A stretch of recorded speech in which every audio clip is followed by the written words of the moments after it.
না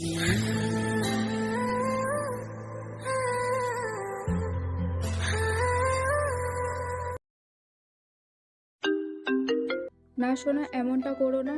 আমাকে মা বাবা বাড়িতে আটকে রেখেছে। ওরা আমার বিয়ে ঠিক করে ফেলেছে। 1 সপ্তাহ পরই আমার বিয়ে। আমি কি করব বুঝতে পারছি না। সেই দিন যখন তোমার সাথে লাস্ট রাতে কথা বলেছিলাম ভিডিও কলে, তখন মা সেটা দেখে ফেলেছিল। তারপর বাবাকে বিষয়টা বলে দিলে বাবা প্রচণ্ড পরিমাণে রেগে গেছে। বলেছে তোমার সাথে আমার সম্পর্ক কখনোই মেনে নেবে না। আমি ওদের বোঝানোর চেষ্টা করেছিলাম, কিন্তু ওরা বুঝছে না। তুমি কিছু করো সোনা। আমি কি করব বুঝতে পারছি না। তুমি একটু বোঝাও না তোমার বাড়িতে। অনেক চেষ্টা করেছি, কিন্তু বোঝাতে পারিনি। তুমি তো তোমার বাড়িতে বলতে পারো, তাই না?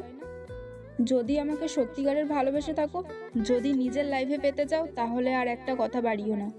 তুমি আমাকে বিয়ে করে নেবে। আমরা খুব শীঘ্রই পালিয়ে যাব। এখন তোমার উত্তরটা যদি হ্যাঁ হয়, তাহলে তুমি 1 মিনিটের মধ্যেই আমাকে হ্যাঁ বলে দেবে।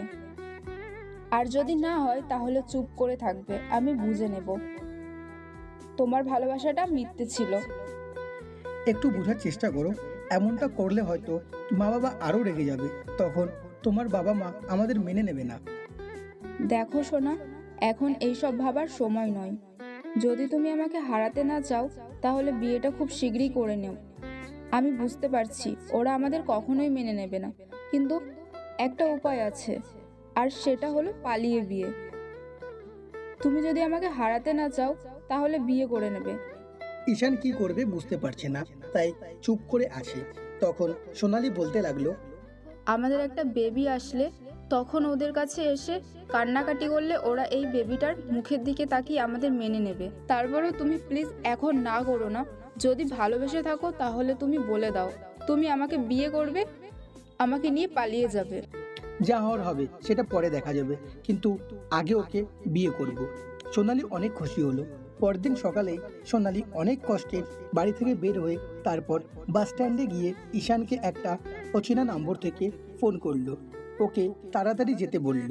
ঈশানের হাতে যতগুলো টাকা ছিল সেটা নিয়ে ফোনটা রেখে দিয়ে তারপর বাস স্ট্যান্ডে চলে যায়। তারপরে দুজনে দেখা হতেই সোনালি অনেক শক্ত করে জড়িয়ে ধরলো ঈশানকে আর বলল, বাবু, আমি ভয় পেয়ে গেছিলাম। ভেবেছিলাম তুমি আর আসবে না। ধুর পাগলি, কী সব বলো? আমি না তোমাকে ভালোবাসি? তোমাকে ছেড়ে কোথায় যাব বলো? চলো এক্ষুনি বিয়েটা করে নিতে হবে। কিন্তু এখানে নয়, আমি আমার একটা ফ্রেন্ডকে ফোন করেছি। ও কলকাতায় থাকে।